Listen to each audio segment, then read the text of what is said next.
You're listening to dialectradio.co.uk. Well, we go back now 70 years to 1944, the end game of World War II in Western Europe, and Operation Market Garden. This was the liberation of Holland in September 1944, and it's featured very famously in the film A Bridge Too Far, which was directed by Richard Attenborough, who died this year. Anyway, I'm joined on the line now by Kees de Hey, who is actually Dutch himself, but he married a Polish woman and he now lives in Poland. Hi, Kees, and welcome to Dialect. Thank you very much. Now, tell us what first got you interested in this Operation Market Garden and the liberation of your homeland? Well, first of all, I live since 2 years in Poland, but I'm born and I'm a retired man now. I'm 65 years old, but I'm born and raised in Holland, and especially in the Arnhem region, in the village of Ede. You were brought up very near to where this battle happened. Give us an idea of what the memories were, because you were growing up in the 1950s and 60s, as to what local people felt and what you felt was the legacy of the battle. Well, first of all, again, I'm born and raised, and my parents taught me to respect our liberators, also the Canadians who came later. But through the years, I had lots of contacts with British and some Polish veterans, and I'm also interested in all my life in history. And then I got the feeling there is something wrong with Market Garden. It is too many things together that doesn't fit, especially. That General Field Marshal Montgomery, who is known as a very careful general, was supposed to be the head of this. So it went on, and then I thought, no, there is something terribly wrong there. During the 1950s, I know I've seen the draft of your book on this, and you say that there were these very expensive German cars going backwards and forwards near your home. Yes. Just tell us about that, because Germany had a very, very swift economic recovery, didn't it? Yes, and that's something that's not.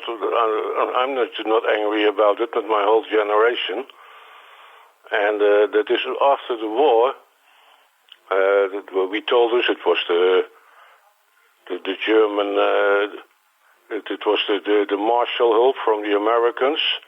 They were afraid Europe would be communist. There would be communist uprisings, and then lots of money was spent in Western Europe, also in Germany.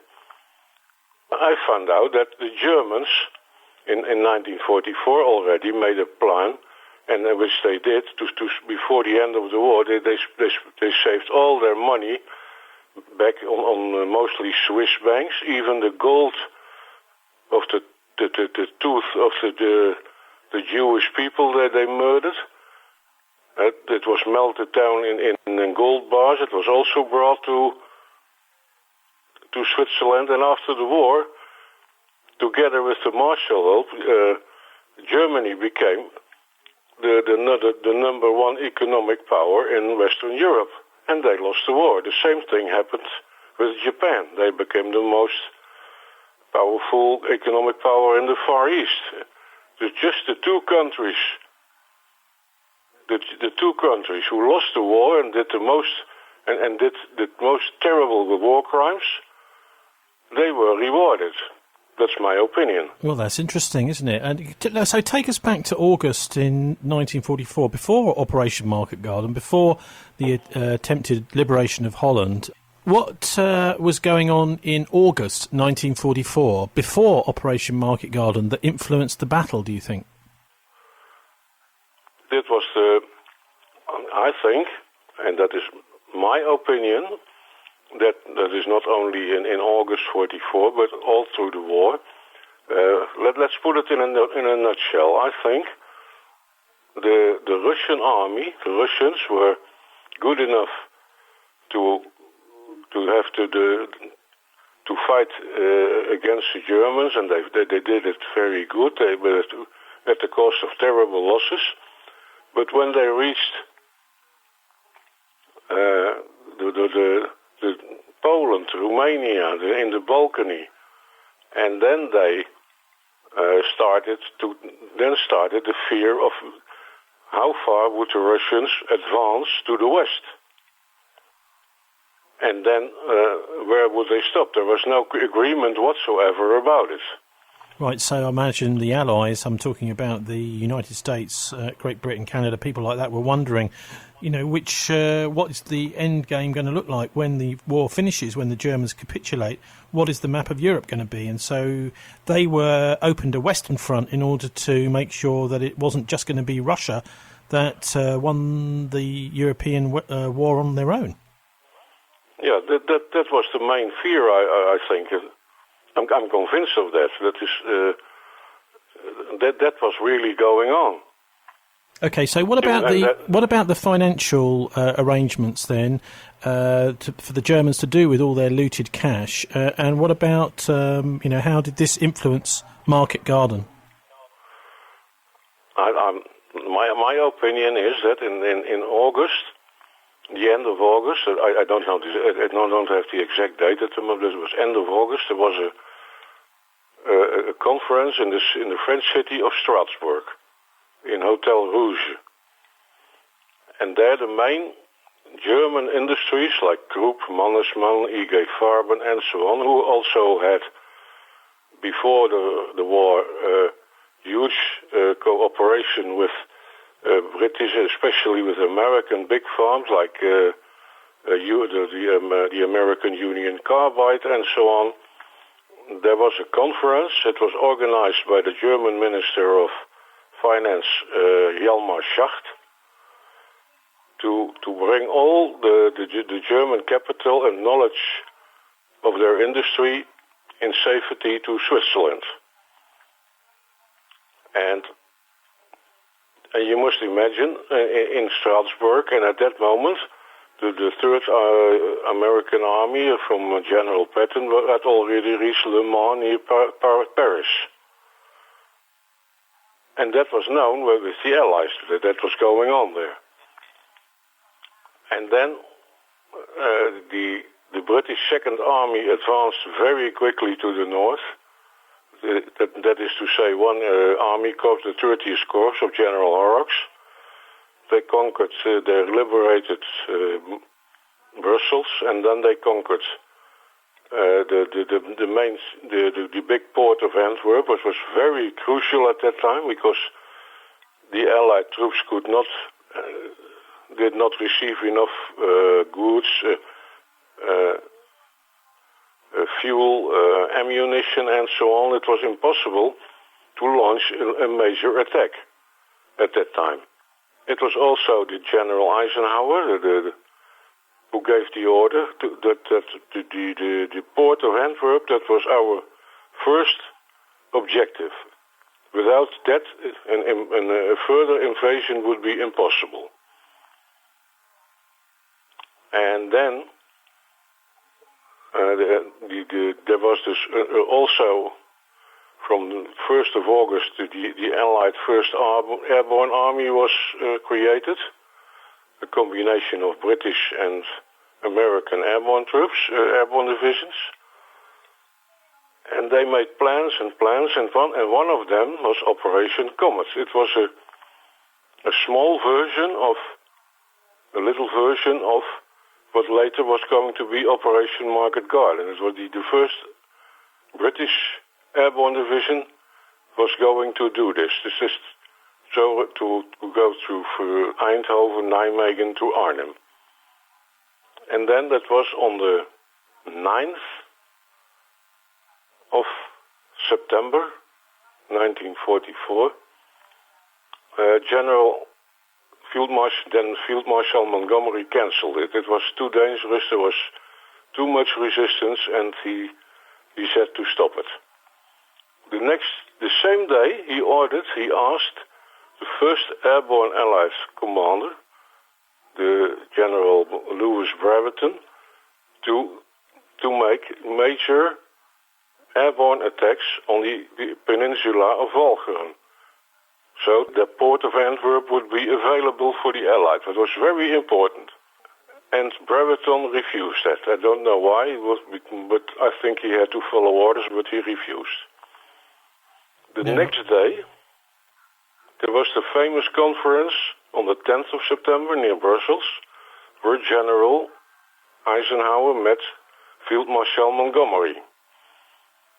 And according to the history books,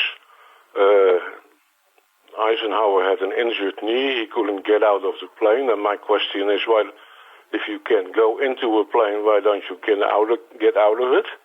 Well, that's interesting, isn't it? Because you do wonder whether maybe that was just simply a security measure, that they wanted to make sure that they could have a conversation that wasn't going to be spied on and possibly get back to the Germans. That's my argument. It was a very secret conference. And now the history books write the idea of Market Garden was an idea of Montgomery. I don't believe a word of it. That he was too careful for that. It was not his character. He only attacked when he was practically sure that everything went well. He had experience in the First World War, and he didn't want to get his troops slaughtered. There's nothing wrong with that.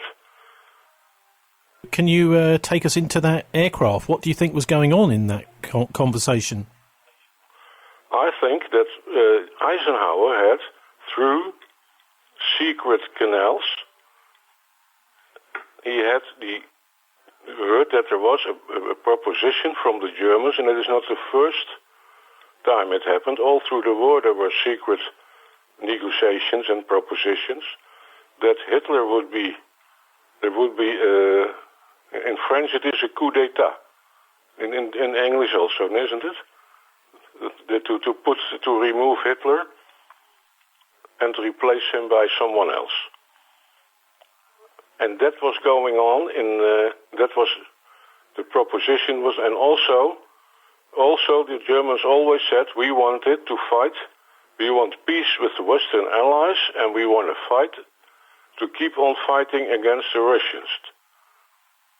And that is what I call the Red Road to Arnhem, the fear of the communism. That was always number one.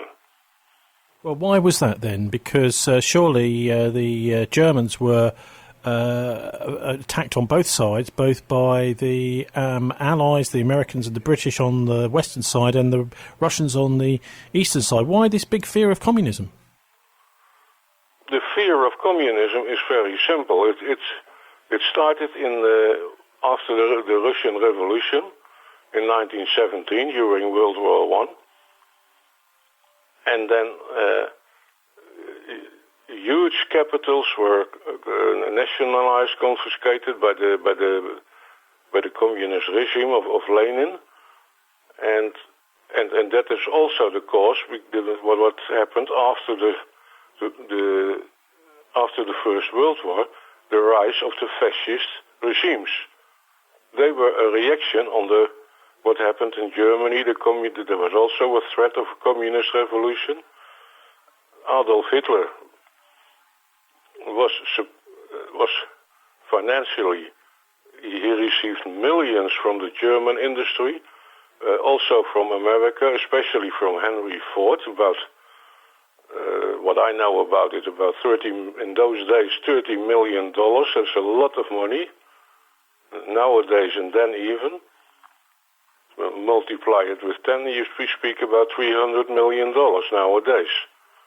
And everything because of the fear of communism. That is always what I call my red road.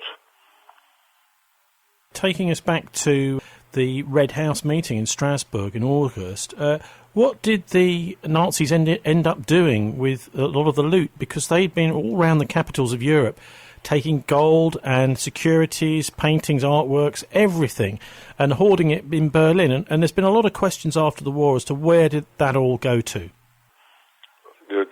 The artworks, from what I know about it, Hermann Göring he loved that. But indeed, even nowadays, lots of artworks, and especially what is stolen from the Jewish people, it is still not found yet. That's what I know about it. But And what about the gold?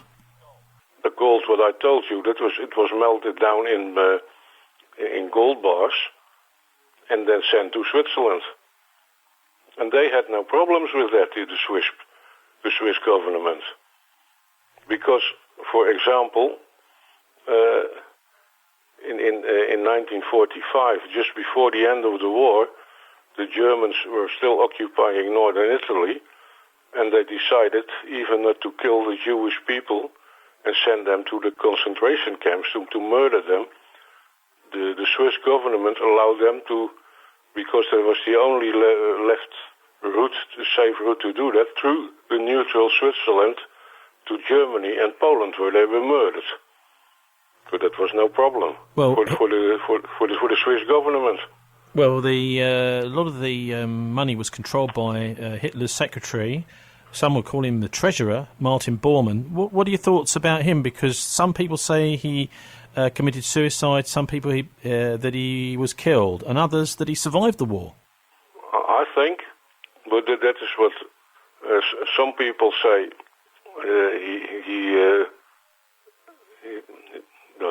Officially, his remains were found here but that was during the communist regime in the former DDR, the East Germany, in Berlin.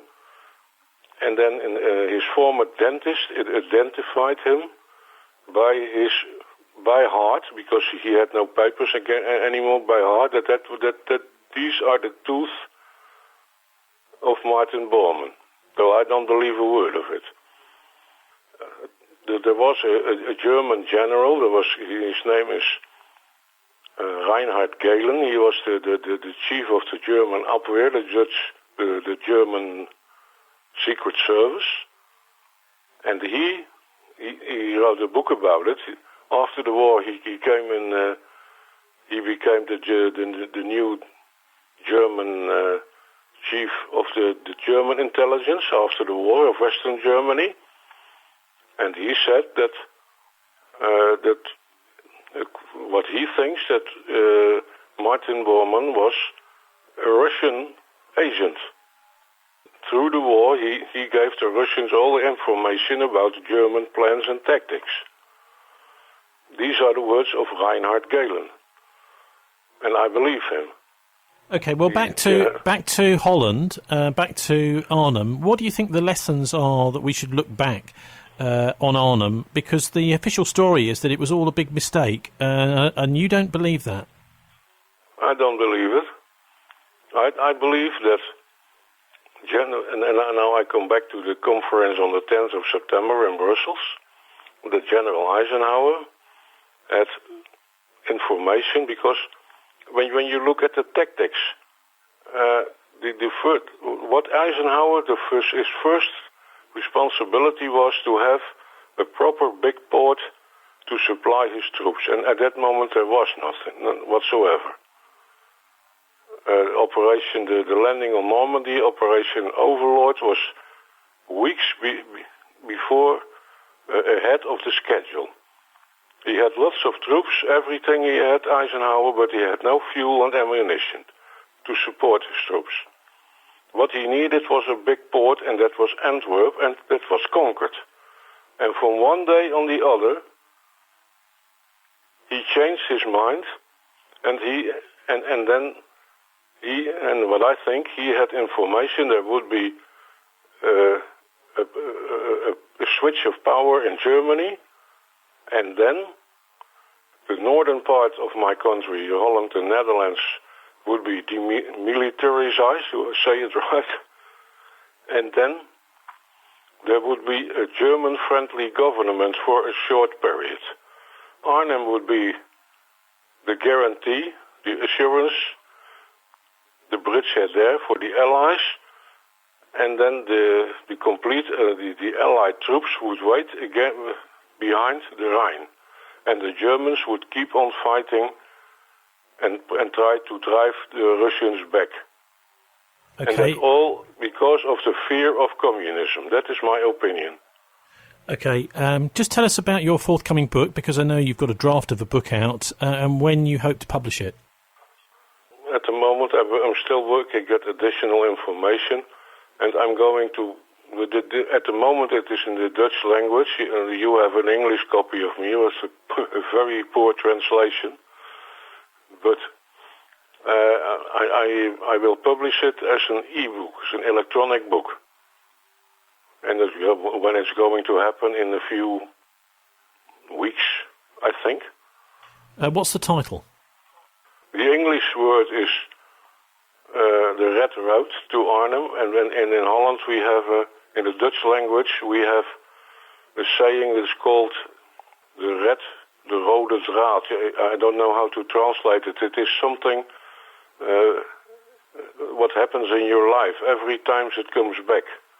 And then, and what I mean is the fear of communism since the Russian Revolution. Oh, okay. And of course, what I am I am describing. Well, there's maybe the same thing going on today, Kees. Yeah, I think so. That's what do you think? What is going on in the world now? It certainly seems to be, not much friendliness between the old communist China and Russia. Although, of course, they're not really communist anymore. But anyway, Kees de Hey, thanks very much for joining us on Dialect.